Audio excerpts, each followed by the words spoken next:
Hello. Hey guys. Good morning.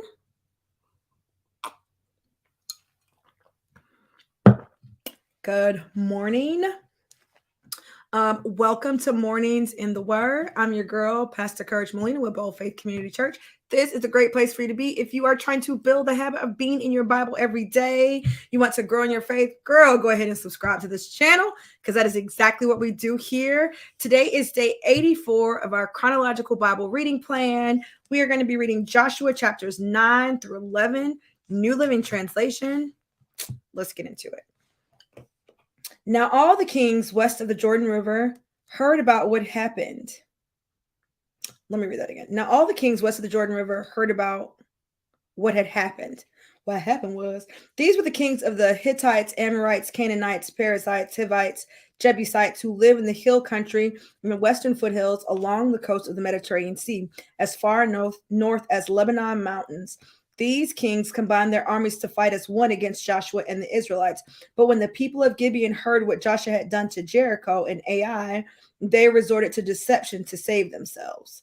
They sent ambassadors to Joshua, loading their donkeys with weathered saddlebags and old patched wineskins. They put on worn-out patched sandals and ragged clothes.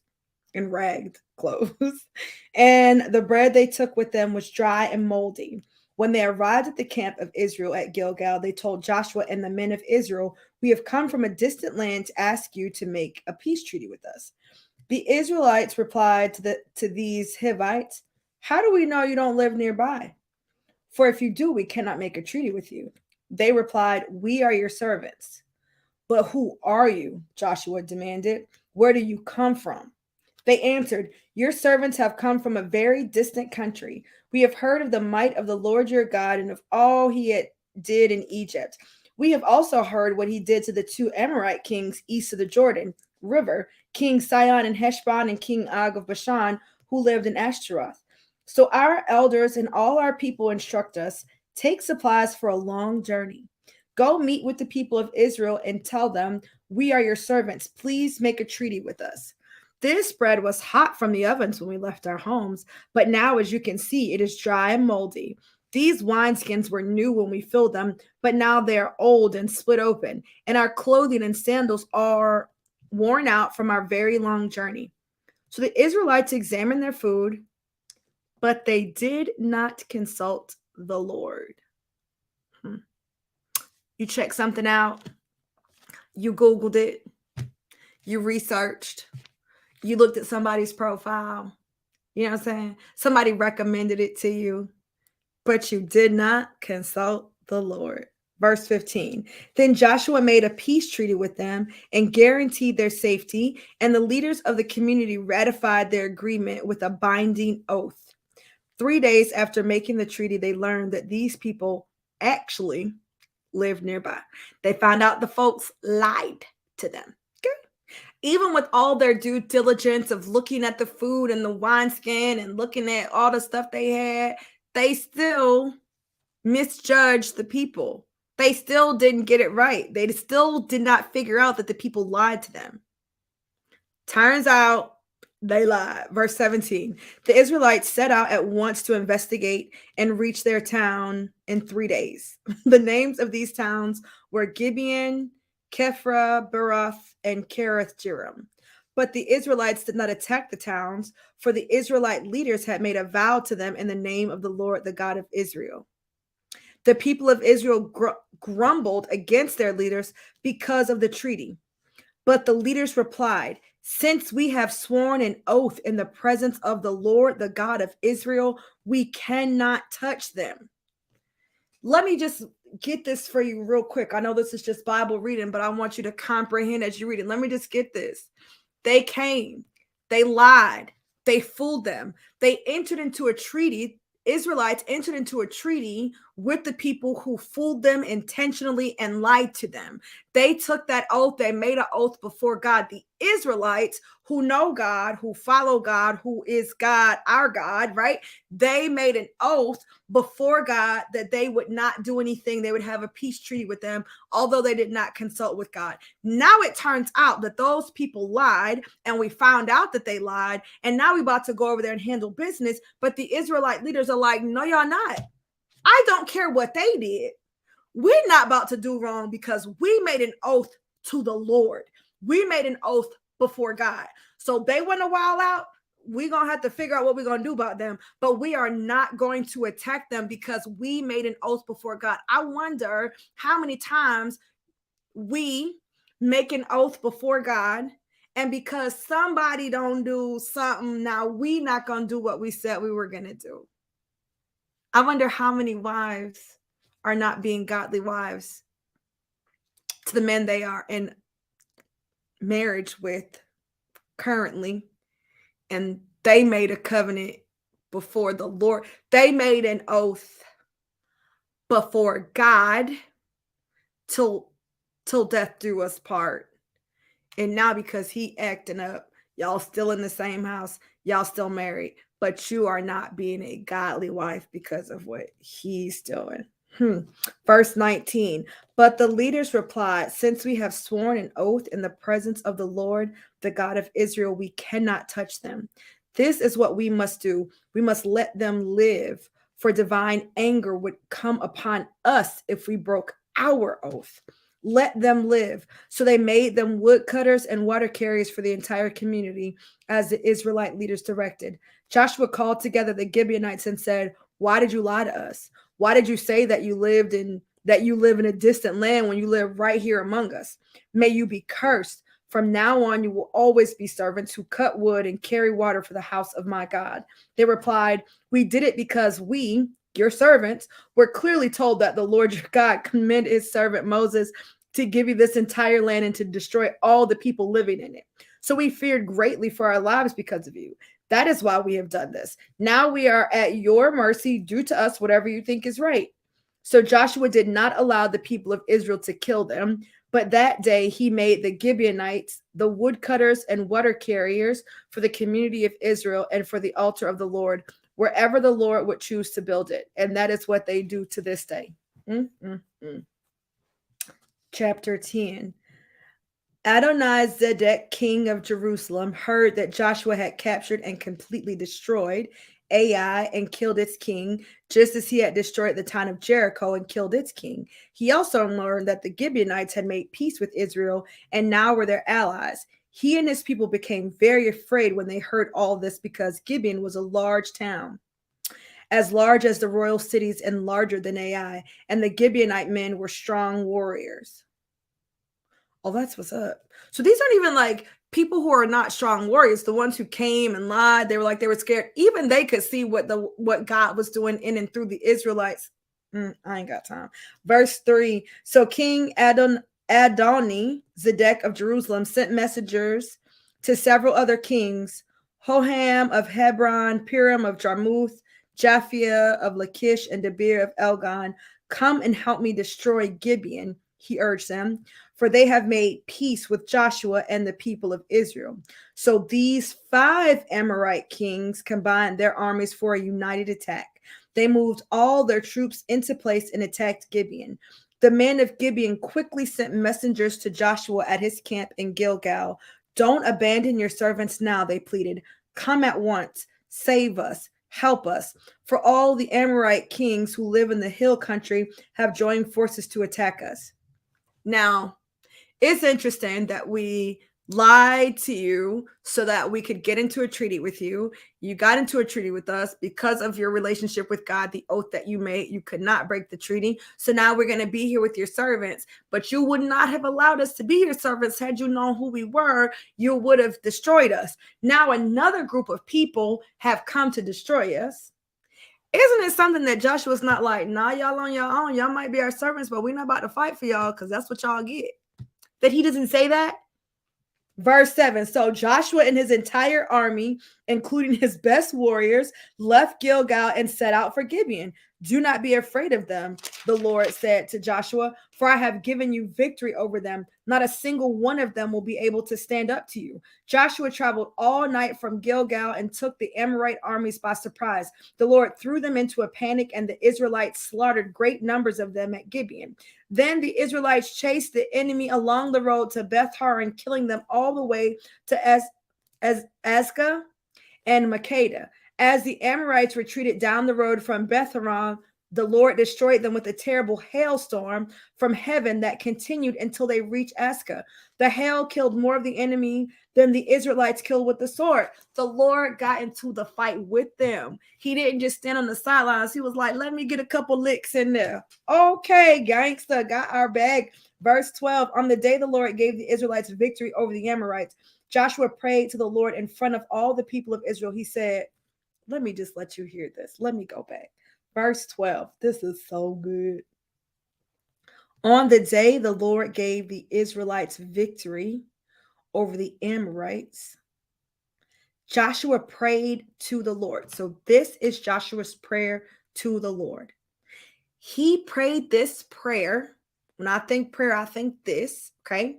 He prayed this prayer in front of all the people of Israel. And his prayer goes a little something like this. Let the sun stand still over Gibeon and the moon over the valley of Ajalon. So the sun stood still and the moon stayed in place until the nation of Israel had defeated its enemies. Is this event not recorded in the book of Jashar?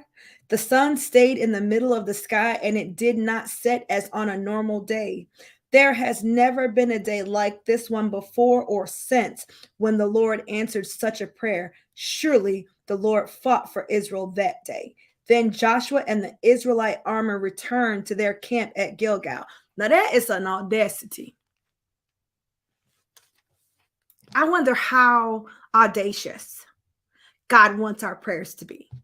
I wonder if it's like, I wonder sometimes, like, do my prayers even excite him? Or is he like, girl, that's easy. Like sometimes somebody will ask me for something and I'll be like, oh, I have a really big favor to ask you. I don't know how you're going to feel about it. You know what I'm saying? And they got all this pumped up and I'm like, girl, that's easy.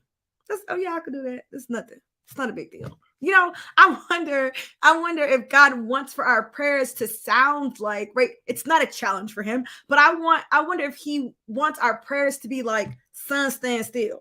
Like if he's ever like, man, they be asking me for all this easy stuff. I wish somebody would ask me for something, let me flex a little bit. I just wonder if he wants his people to pray more prayers like that. I definitely don't pray a lot of prayers like sun stand still. And when I do, I'm like, oh Lord, if you could please, maybe. That's just me. Y'all not like that. Y'all be bold. Sometimes I'm bold about stuff, but like this right here is crazy. I've never asked the Lord to have the sun stand still. I'm just saying.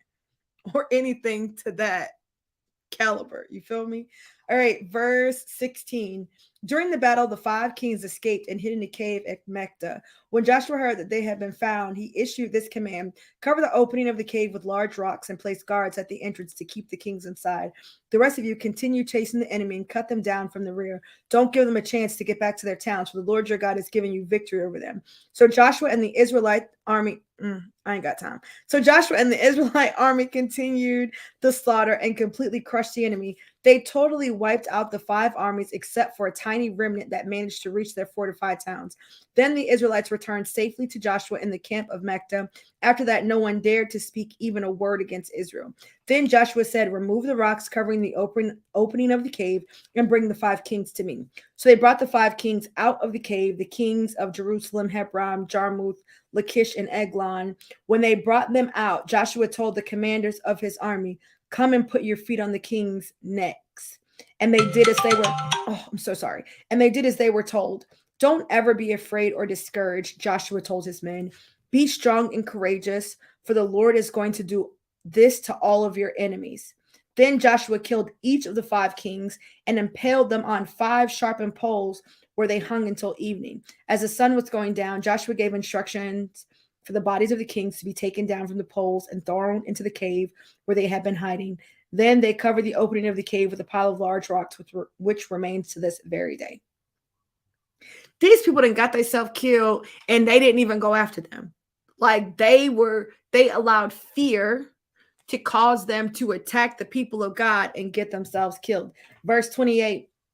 The same day, Joshua captured and destroyed the town of Makta. He killed everyone in it, including the king, leaving no survivors. He destroyed them all, and he killed the king of Makta as he had killed the king of Jericho. Then Joshua and the Israelites went to Libnah and attacked it. There, too, the Lord gave them the town and its kings. He killed everyone in it, leaving no survivors. Then Joshua killed the king of Libnah as he had killed the king of Jericho. From Libnah, Joshua and the Israelites went to Lachish and attacked it. Here again, the Lord gave them Lachish. Joshua took it on the second day and killed everyone in it, just as he had done at Libnah. During the attack on Lachish, King Horam of Gezer arrived with his army to help defend the town, but Joshua's men killed him and his army, leaving no survivors. Then Joshua and the Israelite army went on to Eglon and attacked it. They captured it that day and killed everyone in it. He completely destroyed everyone, just as he had done at Lachish. From Eglon, Joshua and the Israelite army went up to Hebron and attacked it. They captured the town and killed everyone in it, including its king, leaving no survivors. They did the same thing to all of its surrounding villages. And just as he had done at Eglon, he completely destroyed the entire population. Then Joshua and the Israelites turned back and attacked Debir. He captured the town, its king, and all of its surrounding villages. He completely destroyed everyone in it, leaving no survivors. He did to Debir and its king just what he had done to Hebron and to Libnah and its kings. So Joshua conquered the whole region, the kings and the people of the hill country, the Negev, the western foothills, and the mountain slopes. He completely destroyed everyone in the land, leaving no survivors, just as the Lord, the God of Israel, had commanded. Joshua slaughtered them from Kadesh Barnea to Gaza and from the region around the town of Goshen up to Gibeon. Joshua conquered all these kings in their land in a single campaign, for the Lord, the God of Israel, was fighting for his people. Then Joshua and the Israelite armies returned to their camp at Gilgal. We're not done. We still got one more chapter. But do you see like all this fighting? They had a lot of wins, but they had all the wins. All they do is win, win, win. That's all they doing is winning. But they still had to fight. There's even a section over here where he says, verse 19, the rest of you continue chasing the enemies and cut them down from the rear. Don't give them a chance to get back to their towns, for the Lord your God has given you victory over them. Even though the Lord their God had given them victory, right? There was still something that could get in the way of them having that victory themselves. They could allow it to happen. I wonder what things we are allowing to happen in our life. What else are we volunteering for when God has already given us victory? Chapter 11.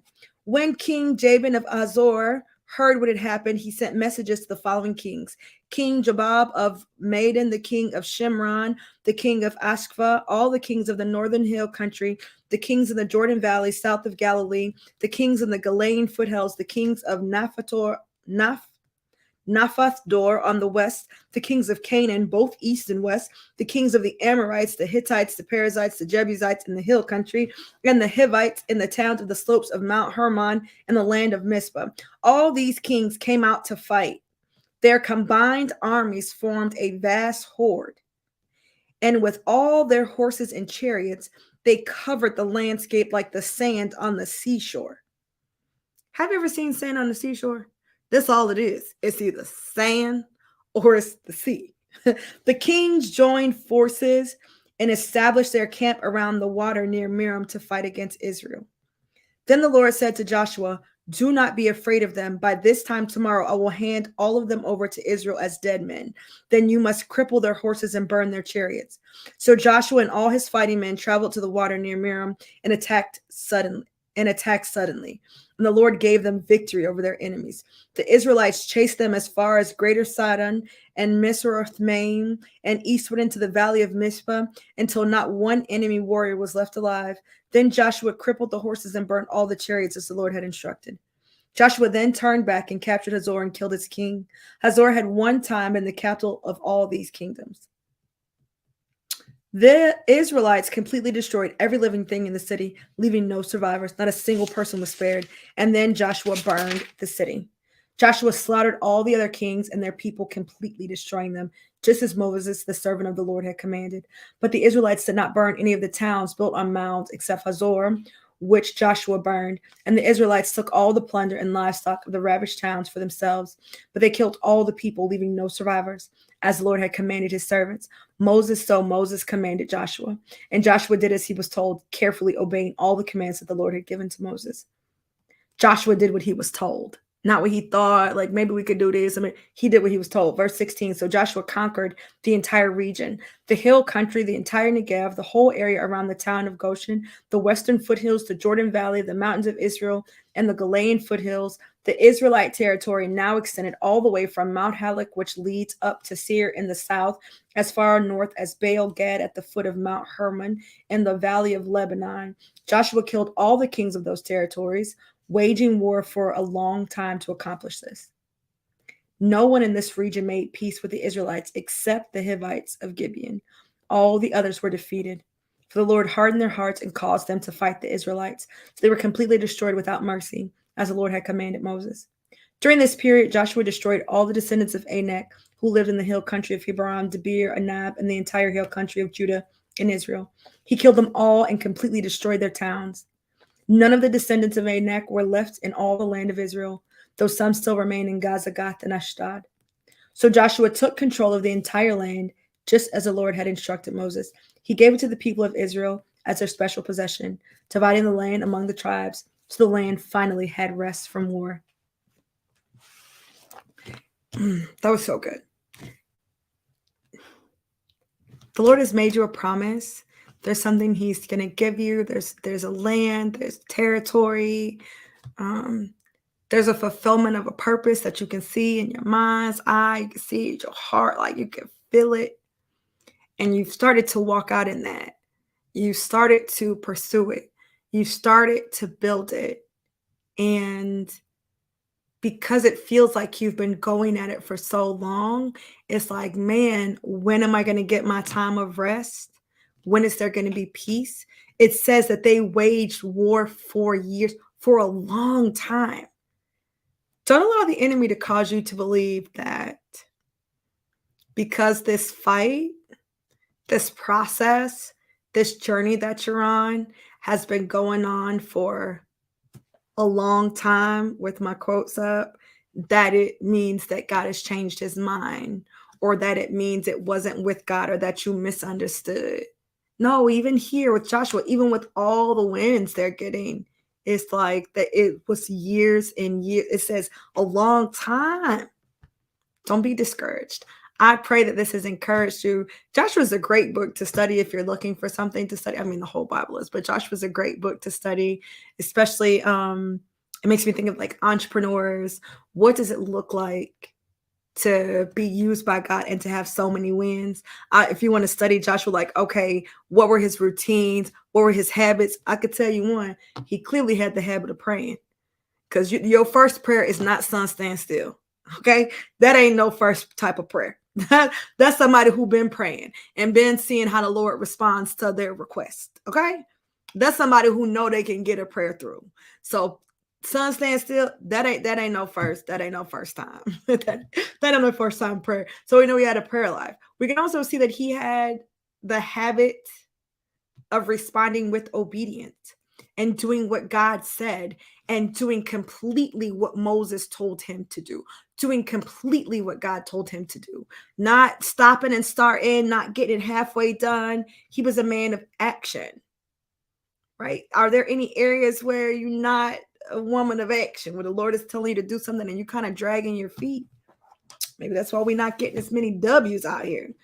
Right? I love you. I pray this has blessed you. If you like this video, then like this video. This is your first time here, please take the time to subscribe, drop something in the chat, and let me know that you are here either live, or let me know that you are here in the replay. I'd love to connect with you, make you a part of our community. Just be like, what's up? I could be like, hey, Gray. You know what I'm saying? I'd love to connect with you. I pray that this has blessed you. I know I keep saying that, but I pray that it has. And, if you're here, it means that this is day one in building your daily habit. If this is your first time here, then this is day one of building your habit of getting in the word. All right. I love you. And I will see you next time. 7 a.m. EST, mornings in the word. Saturday morning, 8 a.m. EST. That's when we have our Saturday sermon. All right. Love y'all. Later.